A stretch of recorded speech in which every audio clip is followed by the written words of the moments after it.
Saya Agus Mawan, mahasiswa PPG dalam jabatan kategori 1 tahun 2023 di LPTK Universitas Pancasakti Tegal, mengajar di SMKN 1 Sejangkung. Assalamualaikum, hari ini saya akan melaksanakan uji kinerja praktik pembelajaran mata pelajaran PPKN di kelas 11 SMKN 1 Sejangkung dengan materi Sistem Hukum dan Peradilan di Indonesia. Selamat menyaksikan.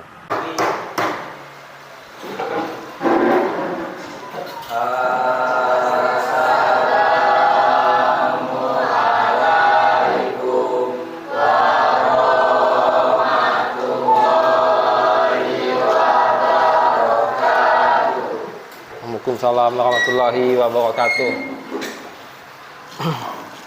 Sebelum memulai pelajaran, marilah kita berdoa bersama-sama. Doa dimulai.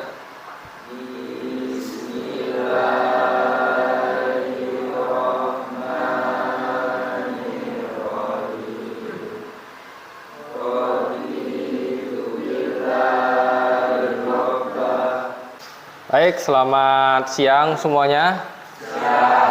Assalamualaikum warahmatullahi wabarakatuh.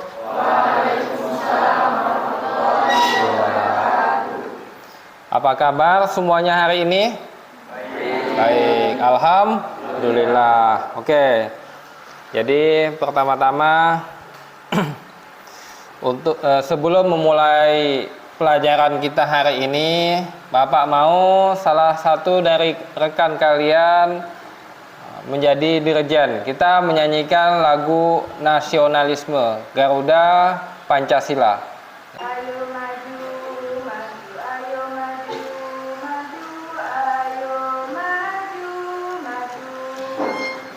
Garuda Pancasila, akulah pendukungmu. Ayo maju, maju, ayo maju, maju, ayo maju, maju. Ya, pertama-tama Bapak akan mengecek kehadiran kalian ya, satu persatu. Aris, Ali, Asnil, Amir. Ya, tampaknya semuanya sudah lengkap tanpa ada satu orang pun yang absen ya. Alhamdulillah pada hari ini kita masih diberi kesempatan untuk berkumpul kembali. Ya. Sebelum memulai pelajaran, Bapak akan mengecek kondisi kelas kalian. Apakah sudah layak untuk mengikuti pelajaran PPKN hari ini? Tampaknya kelas kalian sudah cukup bersih. Nah, sudah cukup rapi. Sesungguhnya kerapian itu adalah sebagian dari iman. Maka jagalah kebersihan. Bukan hanya kebersihan dari lingkungan sekolah, lingkungan sekitar, tetapi juga di dalam hati kalian. Nah, sesungguhnya di dalam jiwa yang bersih terdapat badan yang sehat. Memberikan sulap. Ya, sulap ya. Sulap. Ini uang kan? Ya, uang. Terus ini spidol. Nah, barang siapa yang mampu menarik uang ini di atas spidol tanpa spidol tersebut jatuh.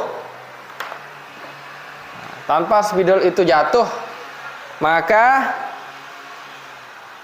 Bapak akan memberikan uang ini kepada kalian.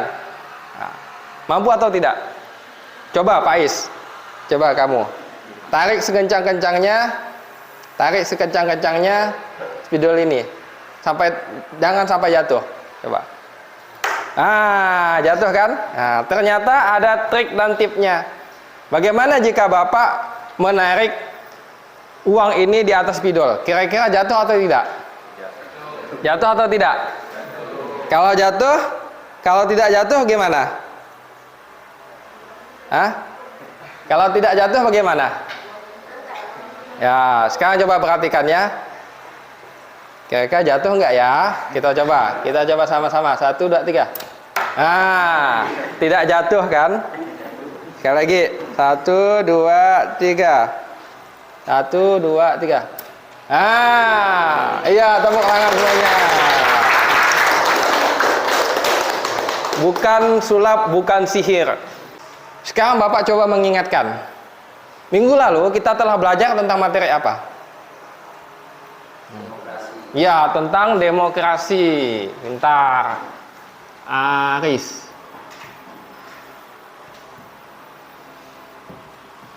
Nah. Apa itu demokrasi? Sepintas kita mengingat sejenak. Nah, demokrasi itu adalah kerakyatan pemerintahan yang dipimpin oleh rakyat. Ya.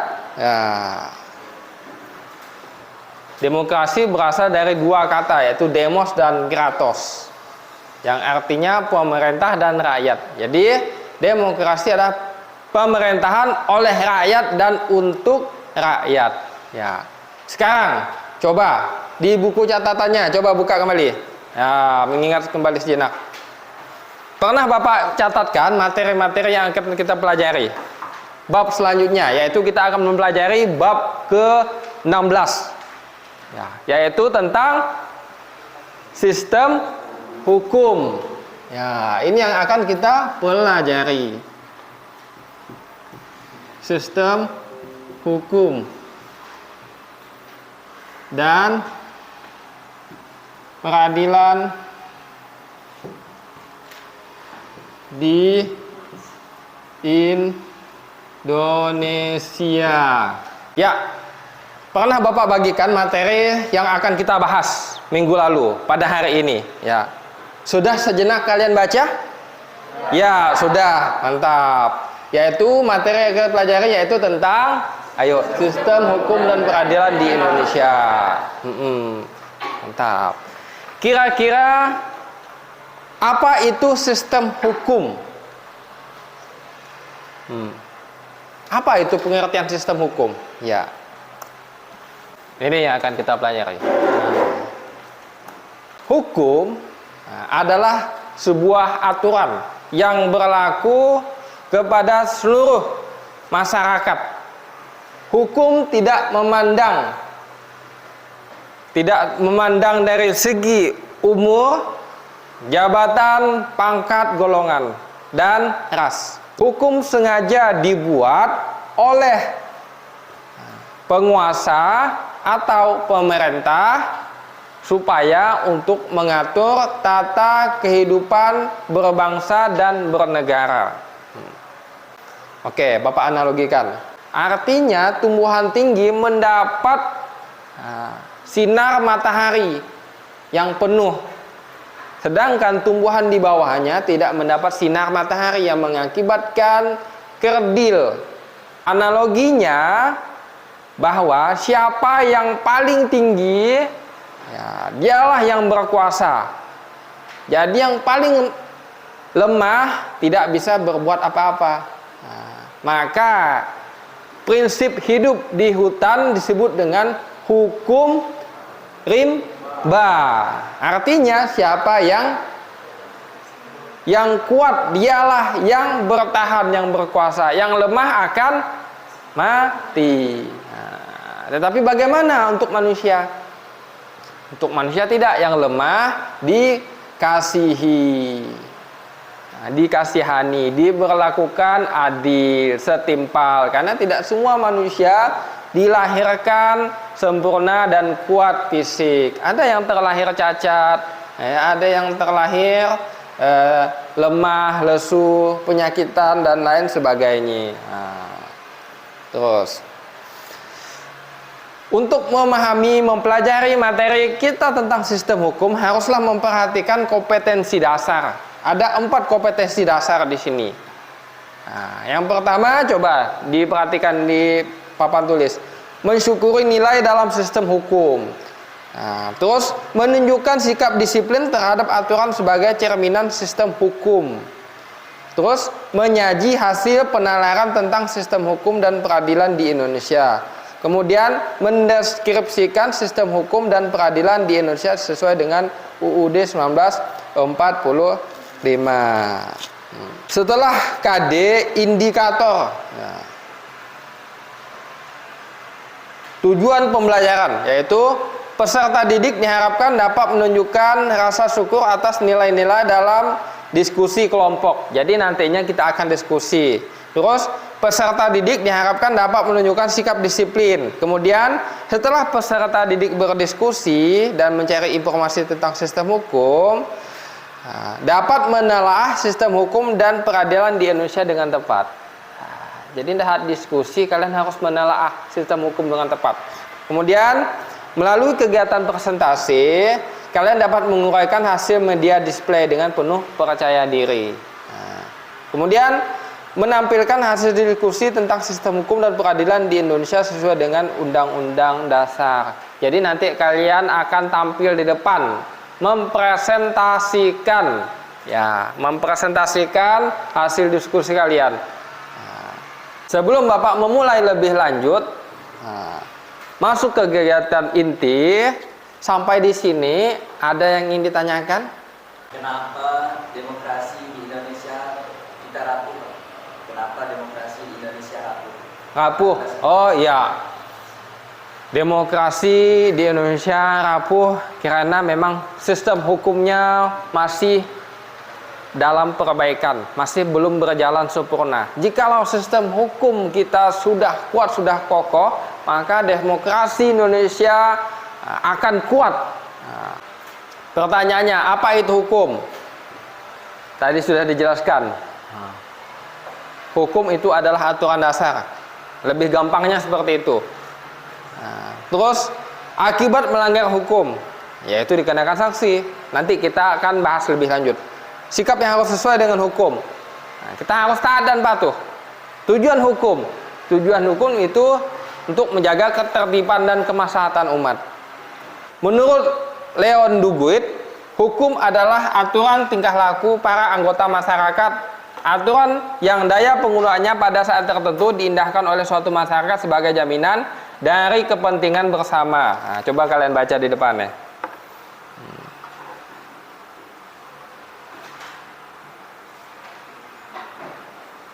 Ya, terus subpokok bahasan sistem hukum di Indonesia, mencermati sistem dan peradilan di Indonesia, menampilkan sikap yang sesuai dengan hukum.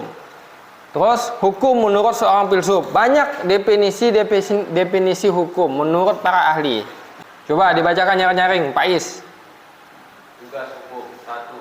Menjamin kepastian hukum bagi setiap orang dalam masyarakat. 2. Menjamin ketertiban, ketentraman, kedamaian, keadilan, kemakmuran, kebahagiaan dan kebenaran. 3. Menjaga jangan sampai terjadi kekuatan main hakim sendiri dalam pergaulan masyarakat. Sekarang coba amati gambar tersebut. Ini adalah gambar pelanggaran hukum di Indonesia ya. Sedangkan ini adalah videonya. Video materi kita, coba kita tonton.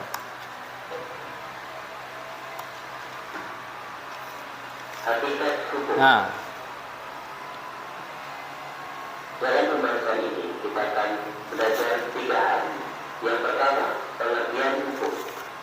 Kedua, penggolongan hukum. Dan yang ketiga, tujuan hukum.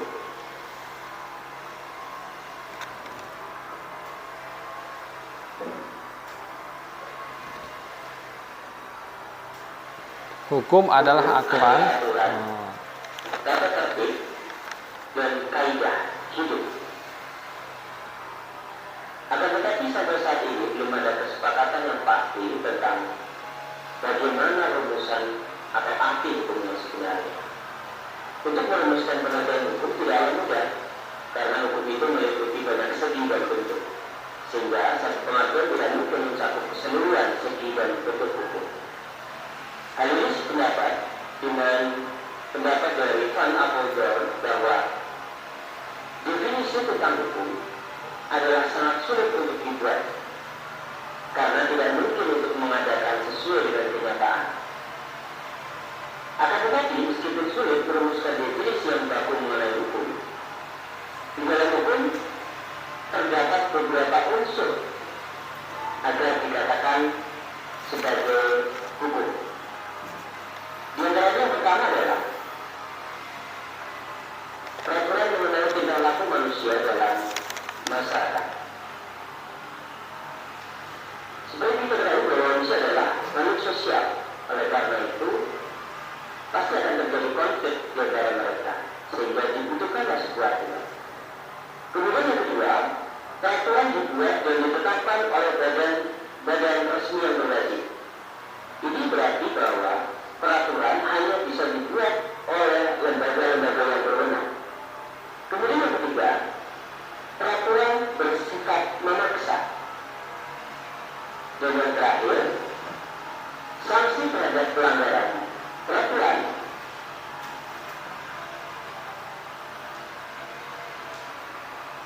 bersifat tegas. Kemudian selanjutnya kita akan perlu membahas tentang penggolongan hukum. Dalam hukum mengatur seluruh aspek kehidupan manusia. Mengingat aspek kehidupan manusia itu sangat luas, maka sudah barang tentu ruang lingkup atau catatan hukum akan menjadi begitu. Oke, baik. Bapak minta kalian membuat kelompok. Nah, membuat kelompok berdasarkan urutan bangkunya masing-masing ya. Nah, seperti kelompok yang minggu lalu. Ya. Oke, semuanya bagi kelompoknya, bergabung dengan kelompoknya masing-masing. Sambil nanti Bapak bagikan LKPD.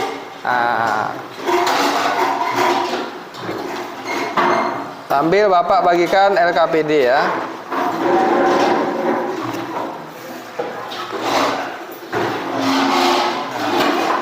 Susun bangku kelompoknya.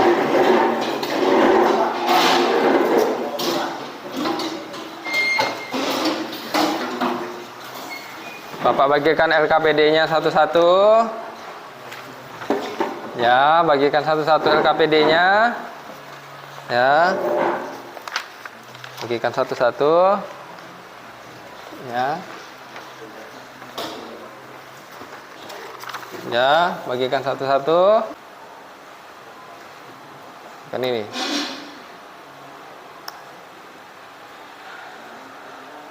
Ya.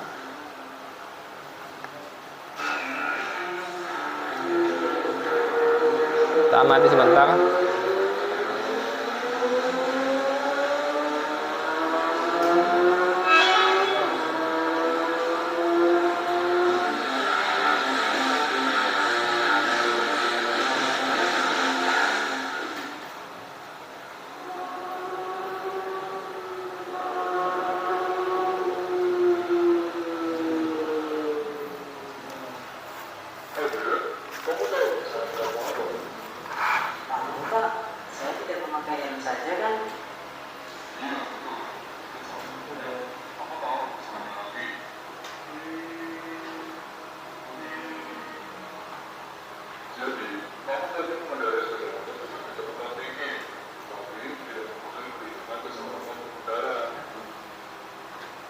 Tapi Pak, saya mengumpul karena saya bangunnya kesiangan.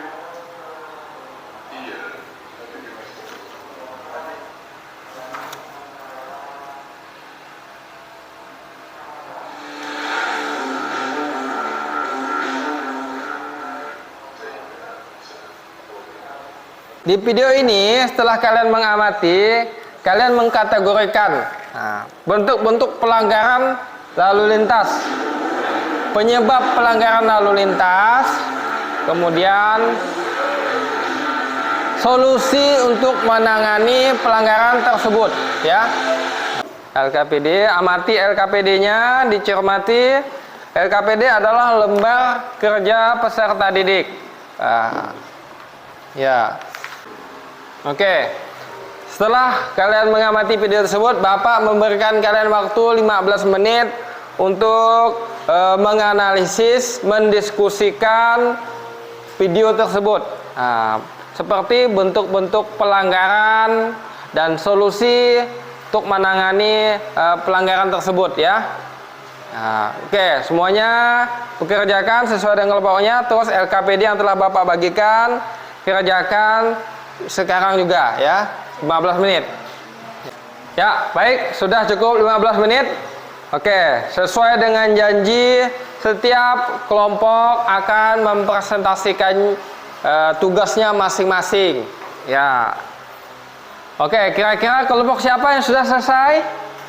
Kelompok 1, 2, 3, 4. Kelompok 1 sudah. Ya, baik. Tanpa membuang-buang waktu lagi, kita persilakan waktu dan tempat kelompok 1 untuk menyajikan tugasnya. Kita sambut dan kita berikan apresiasi. Kelompok 1, silakan maju di depan. Kita sambut dan tampilkan kelompok 1. Tepuk tangan semuanya. Penyebab kecelakaan lalu lintas yang terdapat di video tersebut. Penyebab kecelakaan yang terdapat pada video tersebut yaitu kurangnya kesadaran tentang lalu lintas. Dan bagaimana cara mencegah kecelakaan tersebut? Yaitu cara kita mengatasi kecelakaan tersebut yaitu dengan cara memberikan edukasi kepada masyarakat mengenai aturan lalu lintas. Bentuk pelanggaran. Ya. Pelanggaran lalu lintas. Penyebab kecelakaan lalu lintas yang terdapat di video tersebut adalah yaitu kurangnya kesadaran tentang lalu lintas. Bagaimana cara mencegah kecelakaan tersebut? Yaitu dengan cara memberikan edukasi kepada masyarakat mengenai aturan lalu lintas. Ya. Saya ingin bertanya, solusinya bagaimana? Solusi. Memberikan edukasi kepada masyarakat mengenai aturan lalu lintas. Oke, itu tadi presentasi penyajian dari teman kalian kelompok 1. Nah, sekarang kita lanjutkan ke kelompok 2. Silakan waktu dan tempat untuk kelompok 2.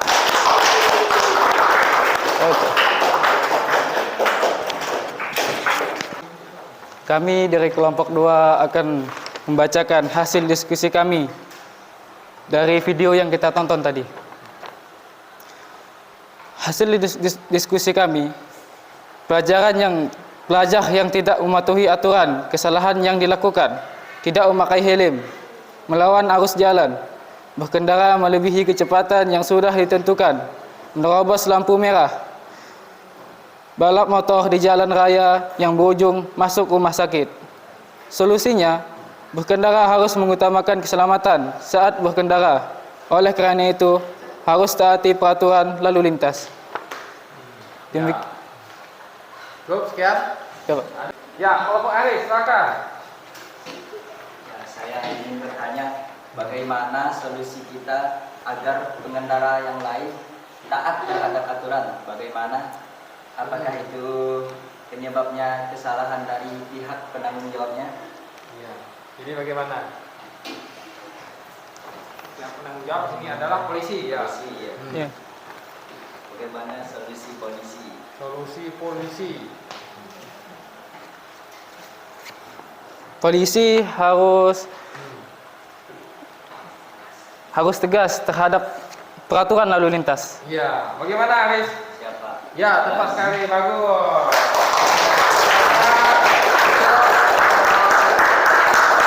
Presentasinya dan kembali ke tempat. Demikian yang dapat kami sampaikan, kurang lebihnya kami mohon maaf. Assalamualaikum warahmatullahi wabarakatuh.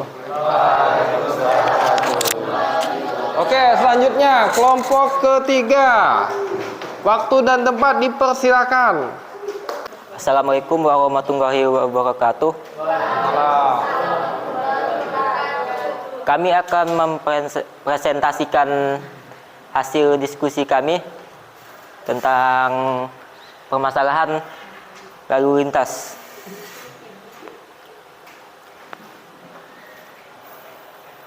Penyebab pelanggaran lalu lintas ia terburu-buru adalah salah satu jadi faktor penyebab pelanggaran lalu lintas. Saat seorang terburu-buru, besar kemungkinan ia akan melakukan segala cara agar bisa lebih cepat ke tujuannya. seperti menerobos lampu merah, melawan arus lalu lintas, hingga melalui jalanan yang seharusnya tidak boleh dilewati. Solusinya, ya untuk pembuatan infrastruktur jalan yang aman, seperti trotoar, penyeberangan jalan yang jelas seperti zebra cross, dan rambu-rambu lalu lintas yang jelas dan terlihat akan membantu pengguna jalan untuk memahami dan mengikuti aturan lalu lintas. Ya, bagaimana kelompok yang lain? Ada yang menanggapi kelompok? Ya, Ahwi Chandra. Saya ingin bertanya, apakah infrastruktur dari pengguna jalan raya itu sangat penting atau hanya untuk ditaati saja? Ya, bagaimana itu? Ya, Sebutkan. itu sangat penting karena untuk keselamatan pejalan kaki Ya, dan juga berkendara motor. bukan pejalan motor ya. Ya. Tidak ada pejalan motor kecuali ya kebocoran ban atau habis minyak. Ya, Ya. motor ini di bawah jalan. Ya. Ya. Oke, sudah paham semuanya? Oke, silakan tuh. Sekian dari kelompok kami. Wassalamualaikum warahmatullahi wabarakatuh. Waalaikumsalam warahmatullahi wabarakatuh. Mantap sekali. Assalamualaikum warahmatullahi wabarakatuh. Kami dari kelompok 4 ingin mempresentasikan hasil kerja kelompok kami. Yang pertama, permasalahan dalam video kecelakaan lalu lintas tadi adalah kurangnya edukasi terhadap peraturan lalu lintas terhadap masyarakat oleh pihak yang mengatur lalu lintas dan kurangnya kesadaran penting akan keselamatan diri. Masih banyak masyarakat yang kurang mengerti tentang APD, alat pelindung diri. Penyebab pelanggaran lalu lintas yang terdapat di dalam video tersebut. Yang pertama, faktor kurangnya kesadaran berlalu lintas. Yang kedua, ikut-ikutan. Contohnya seperti pengendara yang menerobos lampu merah di jalan raya. Solusinya adalah dengan meningkatkan kualitas dan kendaraan, memperbanyak dan memperluas edukasi pada masyarakat. Upaya preventif tersebut harus dilakukan secara terintegrasi dan terus-menerus oleh berbagai pihak, termasuk pihak pemerintah, lembaga penegak hukum, industri kendaraan, dan masyarakat umum. Baiklah, sekian dari kelompok kami. Mungkin ada teman-teman yang ingin bertanya. Kalau orang mabuk berkendara, apakah ditilang? Ya. Mabuk apa dulu? Mabuk minuman? Mabuk darat atau mabuk cinta? Baik, Diki, untuk dalam mengendarai kendaraan, kita seharusnya dalam keadaan sadar. Tidak boleh terpengaruh miras ataupun obat-obatan lainnya, karena itu sangat membahayakan bagi kita dan pengendara lain. Sebab jika kita dalam keadaan kurang sadar diri, kita tidak mengerti lalu lintas ataupun rambu-rambu jalan. Kurang lebihnya seperti itu, Diki. Iya. Gimana, Diki? Iya. Terima kasih. Sekian dari kelompok kami. Kami ucapkan Assalamualaikum warahmatullahi wabarakatuh. Kita persilakan dulu kembali. Dan teman-teman kalian sudah menyampaikan pertanyaan dan kalian juga bisa memberikan jawaban atas pertanyaan teman kalian. Berarti itu sudah sangat sempurna, ya. Oke. Maka oleh sebab itu pembelajaran kita sudah hampir di masa penghujung, sudah hampir selesai. Oleh sebab itu Bapak akan memberikan sedikit refleksi. Bapak akan sedikit memberikan refleksi. Yang pertama, apa sajakah yang telah kalian pelajari pada hari ini? Nah. Adakah hal yang menarik yang kalian temukan dalam pembelajaran hari ini? Terus hambatan apa yang ditemui dalam pembelajaran hari ini? Nah. Oke, kira-kira silakan untuk kegiatan penutup ini tanyakan hal-hal seputar pembelajaran kita pada hari ini. Ya, silakan tanyakan. Ya, Arwi, ya silakan. Untuk peraturan lalu lintas ini, apakah kita harus menaatinya dengan sangat baik atau hanya cukup dengan menaatinya saja? Ya, mantap sekali Arwi. Sebuah pertanyaan penutup untuk pembelajaran kita hari ini. Itu adalah kepatuhan, masalah kepatuhan. Aturan sudah dibuat dengan sungguh-sungguh dan sudah disetujui dan disepakati dan diterbitkan melalui aturan perundangan, melalui hukum. Kalau sudah diterbitkan, berarti itu berlaku untuk kesemua golongan tanpa pandang bulu. Berarti siapapun yang melanggar peraturan tersebut maka akan dikenakan sanksi. Itu dia secara tertulis. Tinggal penegakan hukumnya lagi. Bapak polisi atau Ibu Polwan yang harus menegakkan hukum tersebut.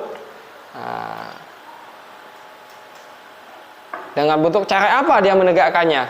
Bisa dengan cara penindakan maupun dengan cara memberikan himbauan dan preventif. Dan juga harus menyadarkan masyarakat. Seperti apa menyadarkan masyarakat? Dengan memberi himbauan, pengumuman, spanduk, banner, baliho, dan lain sebagainya. Yang paling utama itu adalah kesadaran masyarakat. Kalau semuanya sudah sadar, hukum pasti akan bisa ditegakkan. Ya. Ya, kesimpulannya pada hari ini, sistem hukum dan peradilan di Indonesia itu sudah baik. Tinggal bagaimana cara kita melaksanakannya. Maka Bapak di sini sebagai guru tidak bosan, tidak capek, tidak jenuh memberikan wawasan dan informasi. Ya. Tuh. Baik, untuk pertemuan selanjutnya, setelah kita mempelajari sistem hukum dan peradilan di Indonesia, kita akan masuk ke bab 14 pertemuan selanjutnya, yaitu tentang sistem hukum internasional. Jadi kita membahas tentang hukum internasional, lebih luas lagi, hukum antar negara. Manusia punya sahabat, sahabat punya sahabat, yaitu teman dan teman. Kalau negara punya sahabat juga, sahabat negara. Itulah gunanya hidup dalam suatu persatuan. Hidup di dalam dunia ini, dalam suatu bumi ini harus saling bersahabat. Karena kita tidak akan mampu berdiri tanpa adanya bantuan orang lain. Waktu sudah menunjukkan pukul 2, jadi sudah selesailah materi kita pada hari ini. Baik, semuanya rapikan tempat duduknya. Baik.